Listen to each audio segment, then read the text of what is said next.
Cryptocurrency and payments, the regulatory future. I think the regulatory future in this space is probably a difficult one to opine on, given that it seems to change every day or every hour. And on that note, we saw yesterday, I think Nick Cohen from Gibraltar Stock Exchange presented one slide where he showed, I think, just a few of the regulatory announcements over the last few months. And they span the complete range from countries that are trying to ban cryptocurrency exchanges or ICOs, all the way to countries like Japan, who have actually regulated cryptocurrencies as legal tender. So I want to talk about what that means for businesses. And I guess I'd start with you, Sean, because I know you've worked very closely with regulators.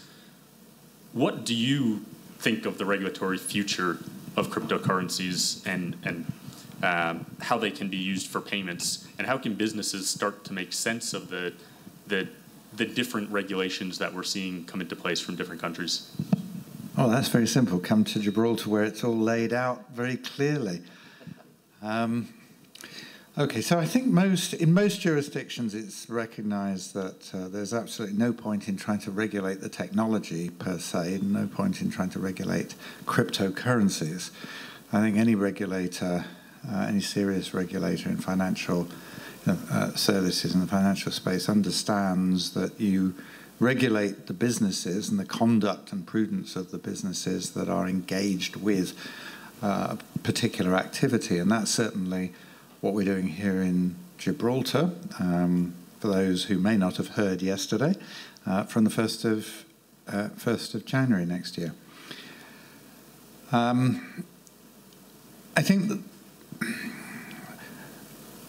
one of the issues it's always laid at the door of regulators, but regulators are relatively low down in the food chain. What I mean by that is that you start with folks who have to devise policy and actually think through the implications of this stuff. And if something needs to be done, typically that policy translates into some form of legislation. And the legislation defines how things will be shaped, and then it's down to the regulators to put flesh on the skeleton and come up with rules about how it should actually work, how they implement those, and then to go to operationalize that and implement it. And that means it's you sometimes see statements from regulators which are merely interpretations of their national position. To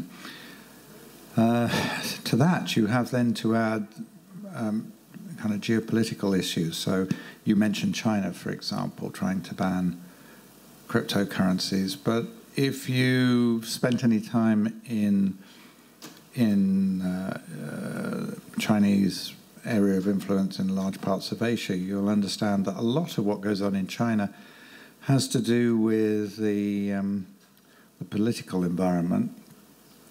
And certainly it's generally thought that at the moment the restrictions on the use of cryptocurrencies and the restrictions on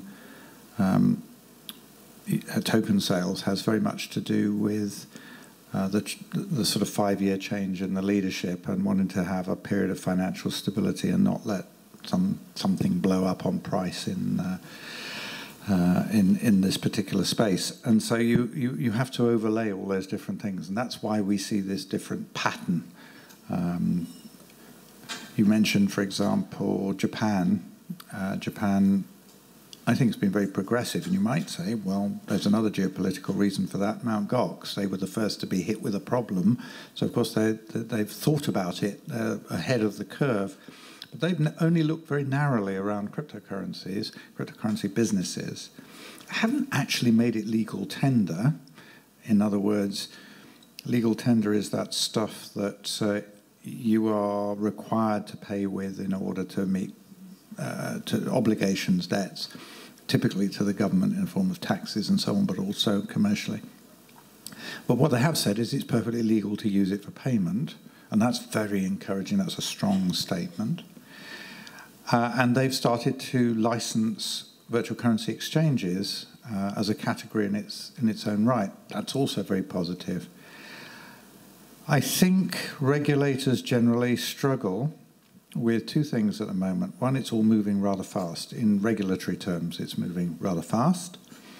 And so they have the challenge of thinking about feeding into the policy making for the future, in which they aren't necessarily have the final say, but probably usually feed into it.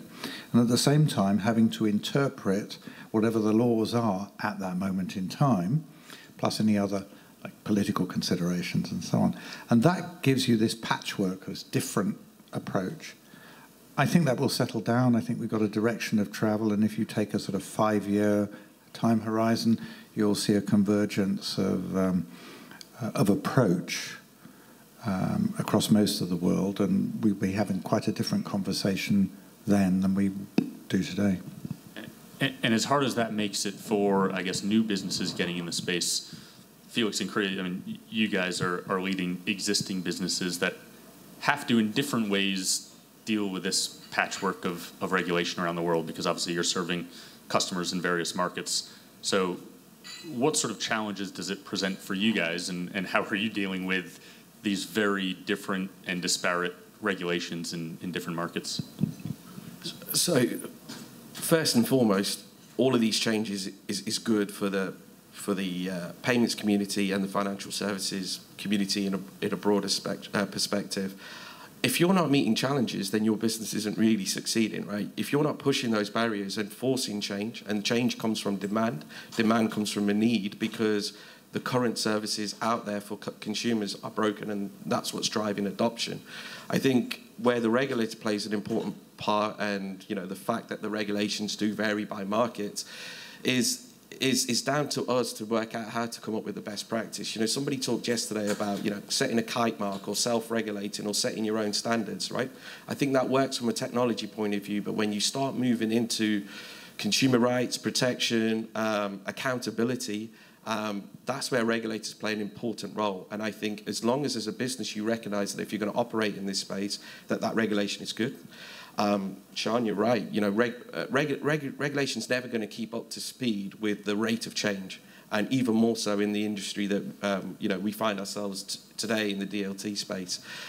If I rewound to the last time I saw Wild West, as somebody called it yesterday, it's electronic payments, and I've been in electronic payments since 2000. I've got the grey hairs to prove it. I'm the old man on the panel, I think. But the reality of that was that I remember when the first early days of that, everybody went, it's a fraudster's dream, it's dodgy, it's not traditional payments, and we pushed the boundaries.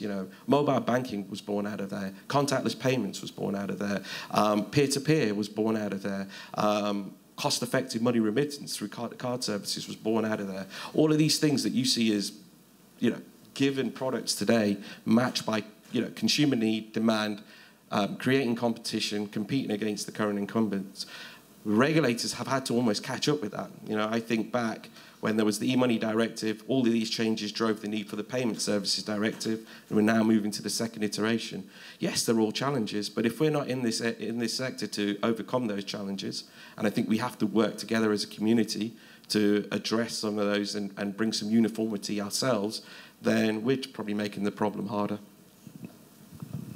Yeah, exactly. As Sean said, there's going to be a convergence, and the convergence is going to be on the people on the regulators who are proactive and go towards an approach that makes sense, that can scale, and also that can persist in time and doesn't have to be changed every time a new product or a new crypto or new technology comes out. That's why the Gibraltar regulation, the DLT framework, is a principle-based approach. What's going to happen? We are going to see many countries ban ICOs, ban cryptos, do a blanket approach. I don't quite believe as you say, the typical China bans Bitcoin headline, which we've seen about 30 times now, and then this year's we've seen the change of China bans ICOs. I don't believe that's going to stand. They'll be, as they usually do, they'll come out with something later and say, except for, and that's. But the heavy-handed approach will be seen in many countries. In Asia and Latin America, there's many jurisdictions who already have a certain blanket ban until they come to the realization that many of these technologies can't be banned. People from other countries are going to use them. They're going to use them with or without regulatory approval, and they're going to lose all the potential, all the business potential of those businesses actually setting up in their countries and using the technology, and they're going to lose all the efficiencies that this technology offers, all the access to the world. But eventually, as happens with currency controls, with import tariffs and things like that, the countries that converge on more open borders, freer markets, less restrictions on business, do better. And the evidence is so overwhelming that more countries tend to go in that direction. I mean, it's not an easy road. It doesn't happen overnight, but we've seen what the European Union has done to borders which were previously thought impenetrable, to countries that, you know, were at war with each other for every 20 years or forever. And we've seen what's happened even in Latin America, which used to be, in many ways, very aggressively against more open borders with the US, and they saw any attempt to do free trade agreements as Yankee imperialism and so on. It's changed, slowly changed. We've also seen China opening up, and China's opening up to trade and opening up to the world has had a huge impact on the rest of the world as well as on China. So again, facts, reality will reward those who take a proactive approach and take advantage of the opportunities while taking a common sense approach. And other countries might be slower, but they'll follow. And Felix, you mentioned convergence towards markets that have open borders and less restrictions on business.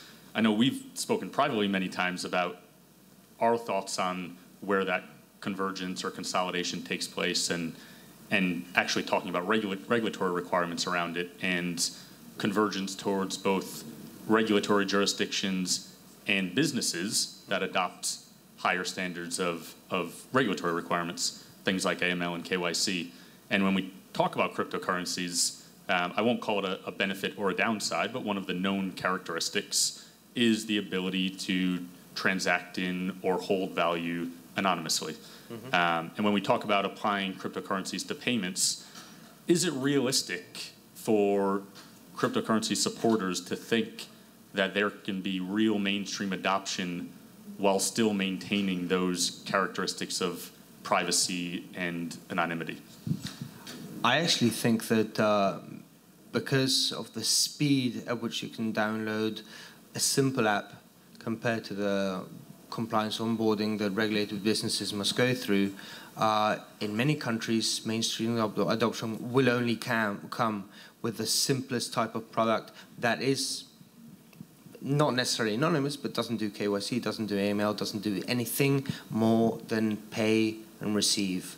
That it will be a completely intuitive, completely simple interaction, which will probably, you know, I'd like to see head-up displays, and but you probably wouldn't even need to use your phone. It'd be a small device, key ring or a ring, and it'd be a simple gesture, and you will never need to do anything apart from buy the device and load it with funds.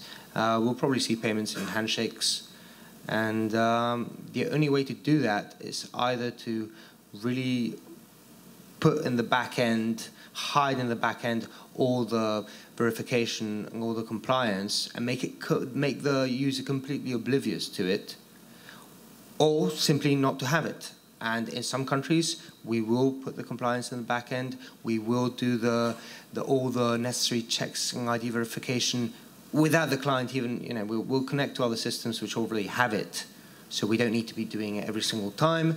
But we'll do it. We'll do the AML and the KYC without it impacting the user experience.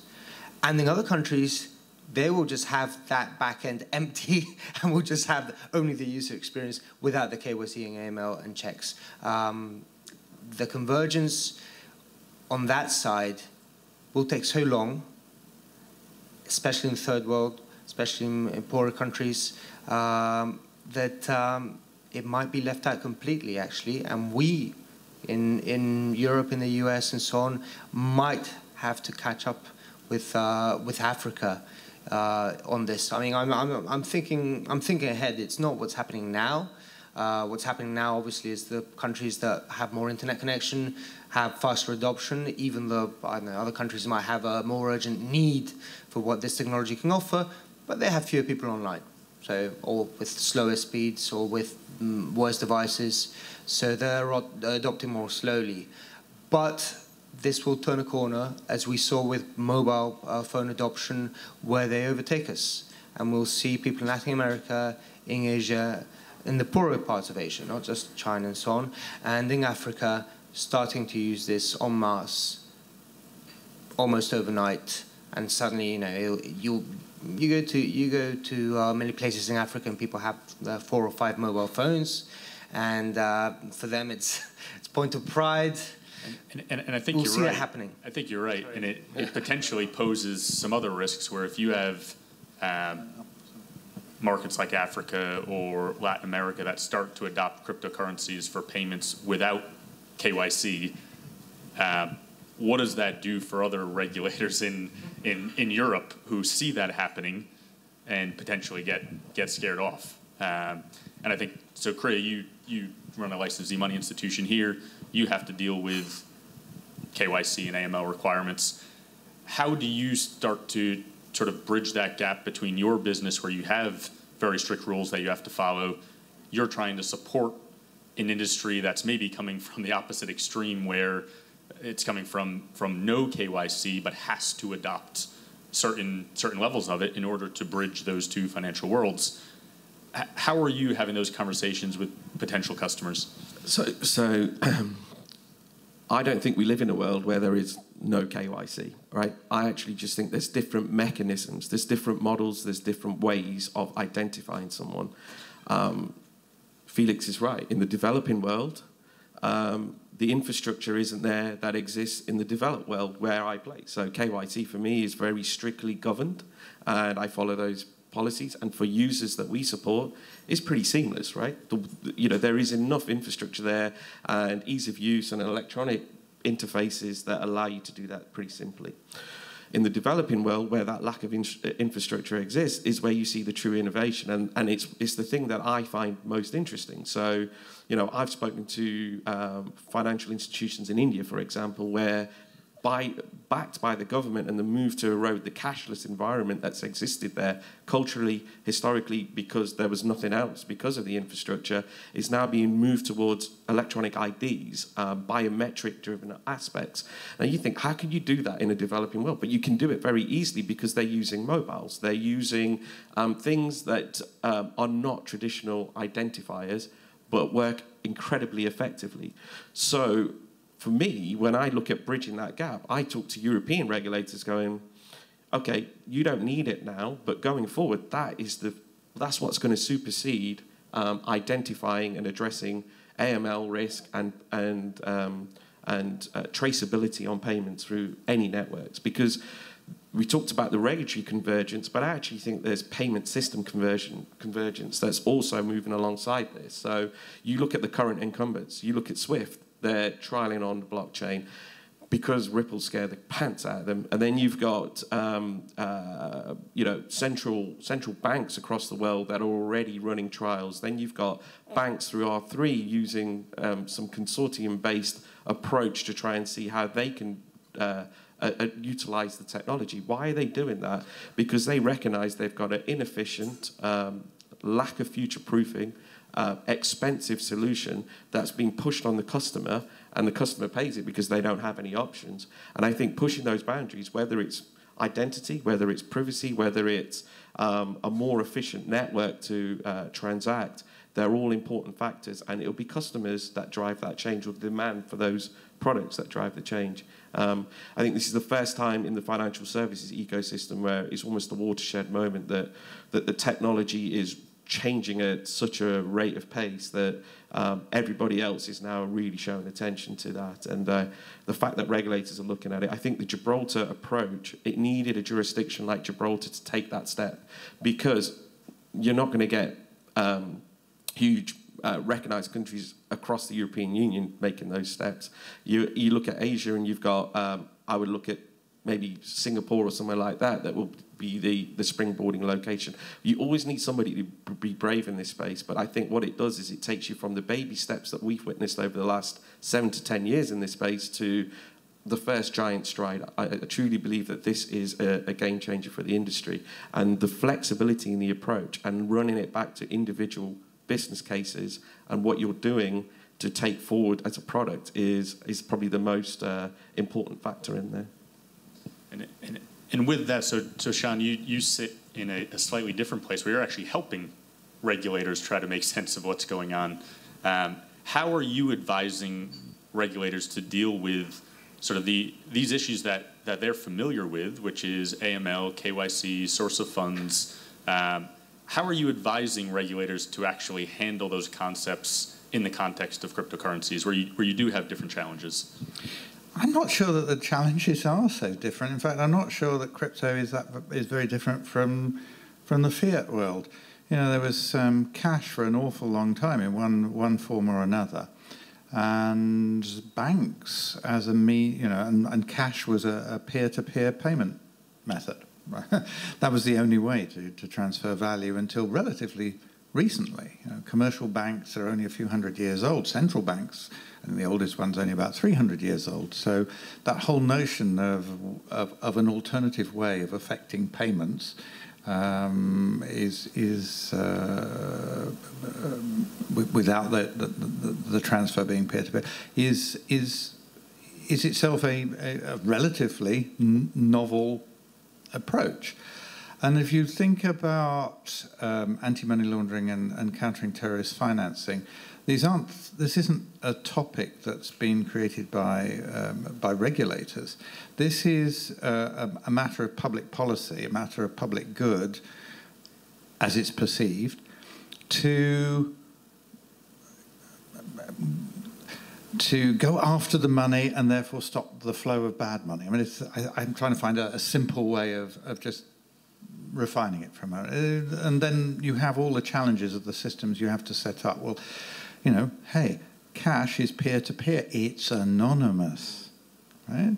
But if you want to transmit cash, fiat money, you might have to go through some form of payment institution of some kind, bank or payment institution, e-money institution, card processor, whatever.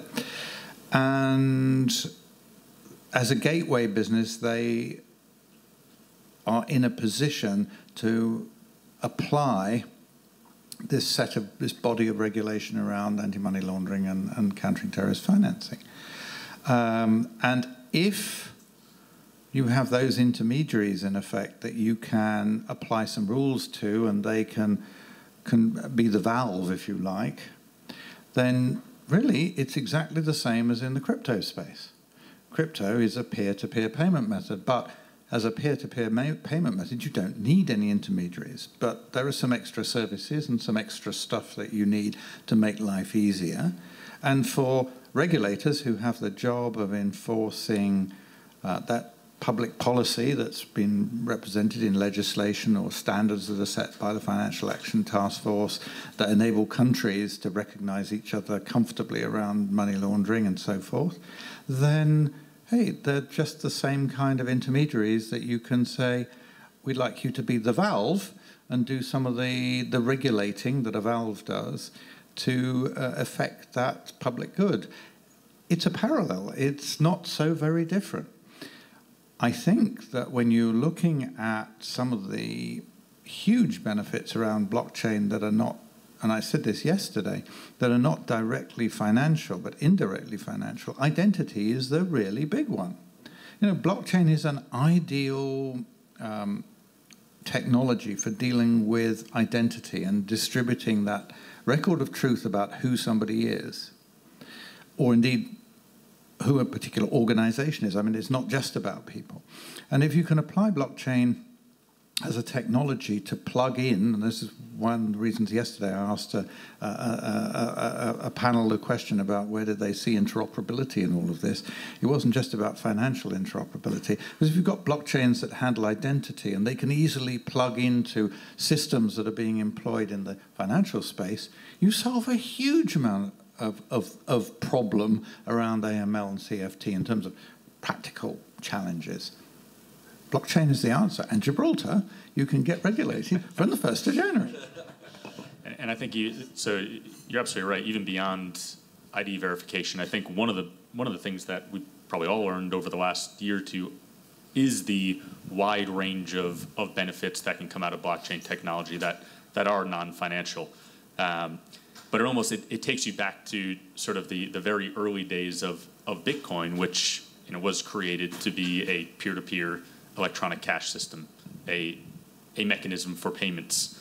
And I think we could all talk about the benefits of a cryptocurrency like Bitcoin in terms of a store of value. But I think the jury's still out whether Bitcoin or cryptocurrencies can work as an actual payment mechanism. We've talked a little bit about the regulatory challenges, but moving off of regulatory challenges, and Felix, we can start with you because I know you're very close to this. What do you see as the other challenges, or the other things that Bitcoin or cryptocurrencies have to do to get over that hurdle of becoming a true payment mechanism?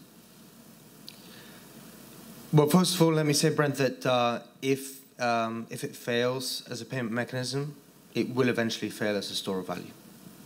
It's a self-reinforcing property. If it can be easily spent, then it's worth holding. If it's liquid, if it's got a market, if it's traded in many places, then it's worth holding. People value liquidity very highly. So being a method of exchange is almost as important, or it reinforces the store of value proposition, and eventually the unit of account as well. Scalability is our biggest challenge currently, but to be honest, I think the solutions, the technical solutions, are there or almost there. Be it second layer or be it first layer blockchain solutions, there are ways to scale. The hardest bit is doing it in an economically feasible way, but there are ways. The hardest problem, as always in human affairs, is getting people to agree, and governance in general.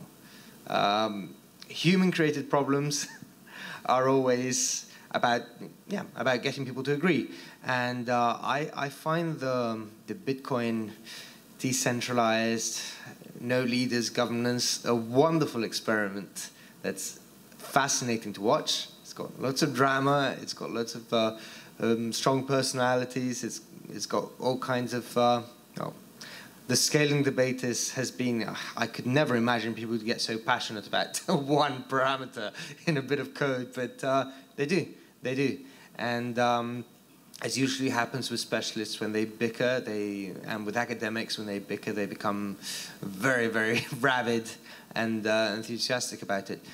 But I think we're slowly learning how the consensus mechanism works.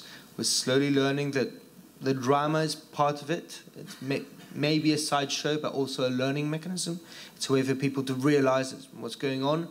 And I think that this year we're probably going to see the next step in the evolution of that with the November fork. Assume the scaling issue is fixed, and you get it will never be fixed. You get a Bitcoin that can scale. Do the other properties of Bitcoin, the deflationary nature, will that hold Bitcoin back, or will you see another cryptocurrency set up with different characteristics that allow for some form of price stability that make it work better for a payment mechanism? Well, the thing about price stability is that it depends on so many things, and also it depends on the time frame. If you zoom out and you see the price stability of the dollar over the past 100 years, it's non-existent. So, and that's the strongest currency we have at the moment. Never mind 80 other currencies which have crashed in the past few years. Never mind the peseta. When we had it in Spain, we had a devaluation every 15 years on average. So I've never trusted very much in the price stability planned by central banks, and I think the evidence supports my skepticism. Can we have price stability with a deflationary mechanism? No, I don't think we can. But we can have enough elements being predictable that people can plan ahead. And at the moment, I mean, and for the foreseeable future, Bitcoin will remain very volatile because adoption and demand will impact, will meet the reduced supply, and we'll see. Plus, also the on-ramps and off-ramps are narrow enough that small amount of money coming in pushes the price up very highly. Small amount of money coming out moves the price a lot. But that will change as the mass of the monetary mass grows. It will become slightly more stable, but I don't expect price stability in terms of goods and services, purchasing power is ever going to be achieved. I just expect that we'll have predictable cycles. Forgive me. Yeah, I think all that's not that important, and I'll demonstrate. Can we have a show of hands of who buys a good or a service more than once a month using cryptocurrency? Hands up. Right. Who never uses Bitcoin more than once a year to buy a good or service?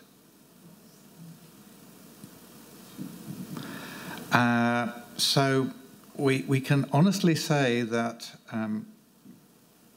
Bitcoin, or indeed any, I'm assuming, I'll go with Bitcoin because it is the biggest and it's the longest standing, and I can't imagine the numbers would be any more significant if it was, say, Ether or any other cryptocurrency. But the point is, people aren't using it yet as a medium of exchange for goods and services as part of their everyday life. I mean, some people are, but a very small proportion of folks are, and we're in a developed part of the world, and we're in a conference with largely people who are interested in the sector. So it's not about being a store of value that's important, not at this stage. It's about it being a medium of exchange, using it as something to pay for goods and services as part of your everyday life. And that means that the price stability compared with other currencies has only to do with speculative interest. And of course, there's no interest in having a stable price when that's the main interest, because money's not going to be made out of it. I think everybody wants it. Everybody. Large numbers of people want it to be something that it is capable of being at some point in time in future as it matures. But it isn't there today, and that's not what the story is about today. The players who get in there today and they're in for the long run, and of course who become licensed here in Gibraltar, which you can do from the 1st of January, will be the players who will be well placed to address the cryptocurrency, the virtual currency, and the wider DLT space in the years to come, as there is a transition from speculative interest towards using it as a medium of exchange, using it more commonly to buy goods or services. That's the reality. That's the story. But I like the analogy with a soap opera, because it's a fantastic soap opera. If you want a cryptocurrency which is pegged to the dollar or to the pound, that's so easy to do. That is so easy to do. It's being done right now with Tether, very imperfectly in my view, but it's being done. It can be done easily. Yeah, but as Sean says, that's not what's going to bring mass adoption in the short run. And I would just add that you've got to define, and the user defines what they perceive as stability, right? So that varies by market, by country, by use case, by the reason why they're getting in the first place, as Sean was referring to. Right now, at this stage, in particular with Bitcoin, it isn't, and the show of hands show that it's not for that everyday payment use. Maybe because the service isn't there. And there's a few people I was talking to last night that are trying to break those barriers and allow point-of-sale locations to transact better with that. And that takes time, and I applaud you, because those are the things that will take it into more of a payment solution. Very quickly, I've just got one other point. What drives folks, particularly in the developed world, around payments is convenience. EY did a study a year and a half, 2 years ago, it was published, around why in the developed world folks use fintech generally, the broad spectrum of fintech, and certainly virtual currencies would sit within that. And undoubtedly, way up there, beyond anything else, beyond trust or price, was convenience. And until virtual currencies become more convenient than other methods, or there is some other compelling argument to use it, it's just there of interest, and folks will speculate with what it might be in the future. And part of the convenience is the network effect. You have to get it on 1 billion devices for it to be really useful. If you have to shop around, if it doesn't, they don't accept it, the place you normally go to, you're not going to use it. You're going to go with whatever they take. And in the meantime, we have financial institutions stepping in to bridge the gap. And that was exactly my next point, and I'm glad you're smiling, because that's what Brent and I both do. But the reality is that the solution's there, and we can deliver a solution. But you know what? We're meeting the same resistance, whether it's from the traditional networks that we need to transition to through the virtual world into the, recognized payment ecosystem. But we're trying, and we continue to try and push those boundaries and force that change, because we think it's good.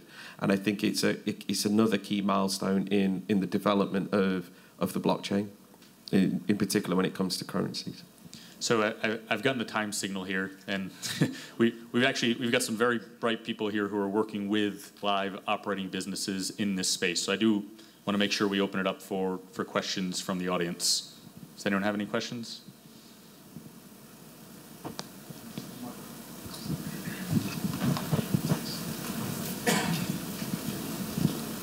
Hi, I'm from China, so on the panel it's become like a topic. I talk a lot of China. Okay, so let's let me ask you a user case. So now it's China banned ICO and trading, and then I think it is very amazing that this ban have become spread information about in cryptocurrency.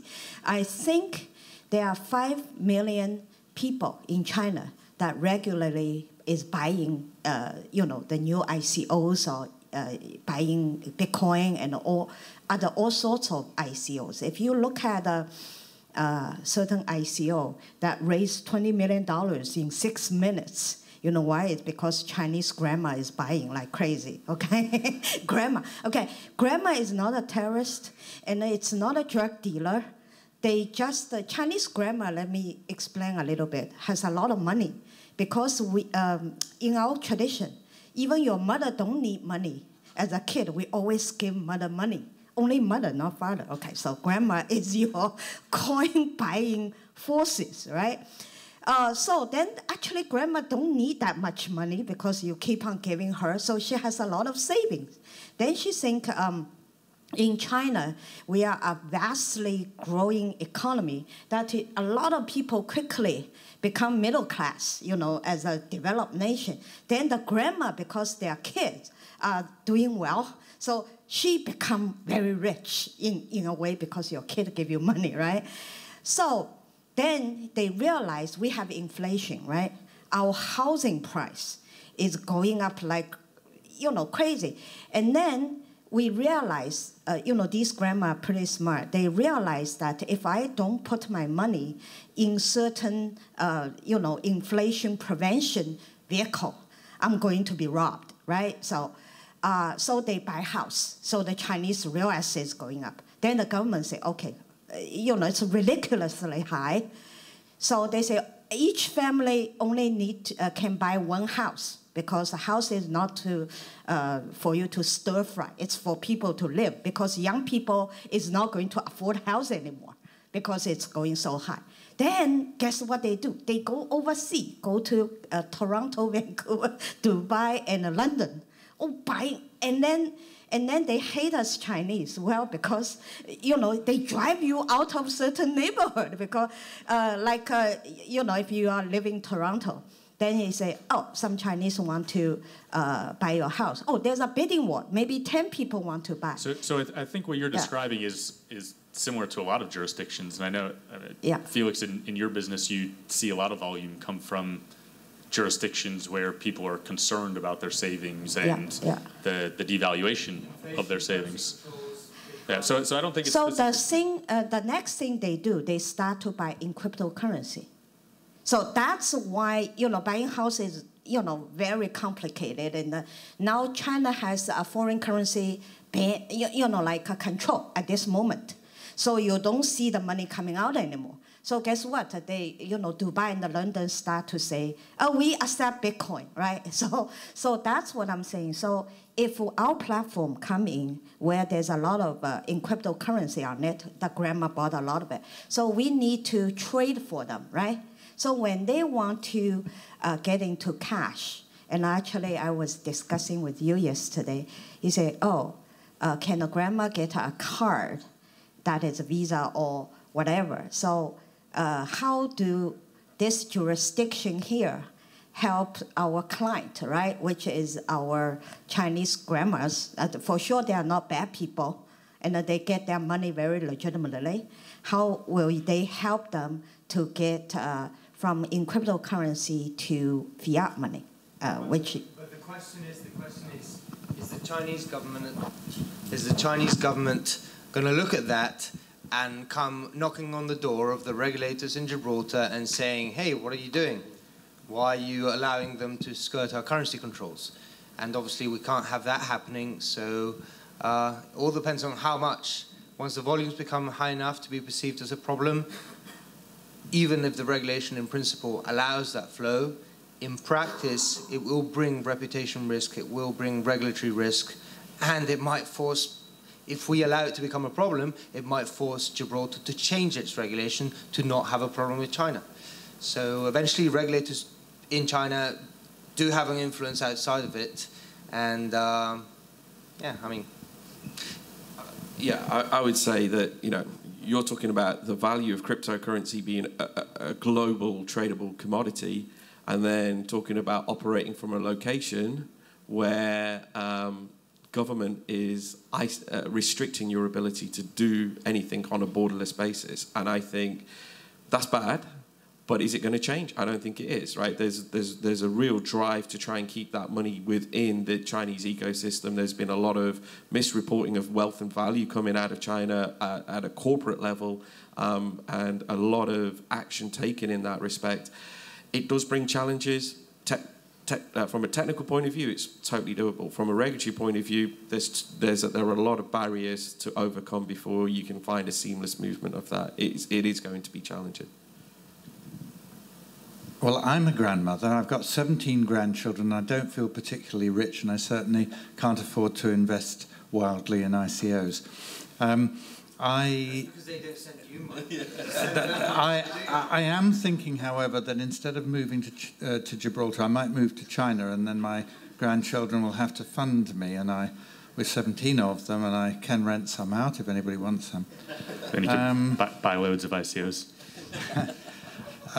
I think what was really interesting in what you in your question there was that yes, Chinese grandma may not be the ideal investor, and I'll use that term in a very wide sense because I can see lawyers cringing in the front row here that investment has a very specific meaning. But in general terms, ICOs are not the ideal vehicle for inexperienced investors in something that are yet unproven ventures, and I think that is something that we as regulators have to be concerned about, because we have to think about whether Grandma has all the information. In other words, there are all these downsides against this one possibility, perhaps, that it may just, ring the jackpot. And I think there's some real challenges about that, and unfortunately, borders are part of that challenge. So in other words, we've got this easily tradable global system that it really doesn't need to have any kind of respect for borders, and yet when things go wrong, we expect regulators, each of whom belong within a border in some place, to have done something to protect consumers, and that is a challenge. It's a challenge for us regulators too. Thanks. So I'll wrap that up. I think Pete's ready to physically drag us off the stage. Thank you, guys, and thank you. Of course, if you have any other questions, please feel free to ask. Thanks very much to the panel. Thank you.